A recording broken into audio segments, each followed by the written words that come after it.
जय श्री कृष्णा, राधे राधे। आप सबका मेरे चैनल पर हार्दिक स्वागत है। आज मैं आपके लिए लेकर आई हूँ माघ मास का 12वां अध्याय, जिसे सुनने मात्र से भगवान हरि या विष्णु की कृपा आप पर सदा बनी रहेगी। माघ मास में रोजाना स्नान के बाद भगवान विष्णु भगवान की आराधना करनी चाहिए और माघ मास में माघ मास का महत्तम अध्याय 12 की कथा सुने। और माघ मास में कथा सुनने से मनुष्य की हर इच्छा पूरी हो जाती है। साथ ही उसे जिंदगी के आर्थिक संकट का सामना नहीं करना पड़ता। माघ मास में पक्षियों को ज्वार डालते हैं, उन्हें मोती के दान समान पुण्य की प्राप्ति होती है और उनके यहाँ कभी किसी प्रकार की कोई कमी नहीं रहती। माघ मास में भगवान विष्णु का स्मरण करना चाहिए और भगवान को प्रणाम करने से वो व्यक्ति नरक में नहीं जाता है। और संसार में जितने तीर्थ और पुण्य स्थान है, भगवान केवल नाम मात्र के कारण से ही प्राप्त हो जाते हैं। यदि आपने हमारे चैनल को अब तक सब्सक्राइब नहीं किया तो जरूर करें और बेल आइकन को दबाना ना भूलें। साथ ही हमारी आने वाली सभी वीडियो की जानकारी सबसे पहले हो सके, आप वीडियो को पूरी सुने और कमेंट में बॉक्स में आप जय विष्णु भगवान की जरूर लिखें। अब मैं आपको 12वें अध्याय की कथा सुनाती हूँ। यमदूत कहने लगे, जो कोई भी प्रसंगवश भी एकादशी का व्रत करता है वह दुखों की प्राप्त नहीं करता।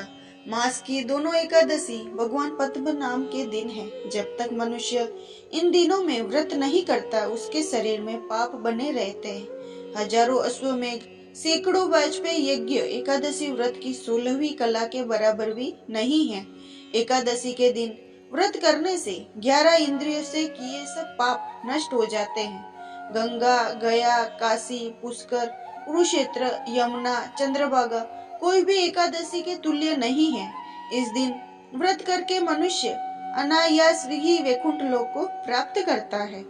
एकादशी को व्रत और रात्रि जागरण करने से माता पिता और स्त्री के कुल की 10-10 पीढ़ियां उद्धार हो जाती है और वह पीताम्बर धरी होकर भगवान के निकट रहते हैं। बाल, युवा और वृद्ध सब तथा पापी भी व्रत करने से नरक में नहीं जाते। यमदूत कहते हैं, हे वेश्य, मैं सूक्ष्म से तुम्हें नरक से बचने का धर्म कहता हूँ। मन, कर्म और वचन से प्राणी मात्र का द्रोह न करना, इंद्रियों को वश में रखना, दान देना, भगवान की सेवा करना, नियम पूर्वक वर्णाश्रम धर्म का पालन करना, इन कर्मों से करने से मनुष्य नरक से बचा रहता है। स्वर्ग प्राप्त करने की इच्छा से मनुष्य गरीब भी हो तो भी जूता, छतरी, अन्न, धन, जल कुछ न दान कर देता रहता है। दान देने वाला मनुष्य कभी यम की यातना को नहीं भोगता तथा दीर्घायु और गनी होता है। बहुत कहने से ही क्या, अधर्म से ही मनुष्य बुरी गति को प्राप्त होता है। मनुष्य सदैव धर्म के कार्यों से ही स्वर्ग प्राप्त कर सकता है। इसीलिए बाल्यावस्था से ही धर्म के कार्यों को अभ्यास करना चाहिए।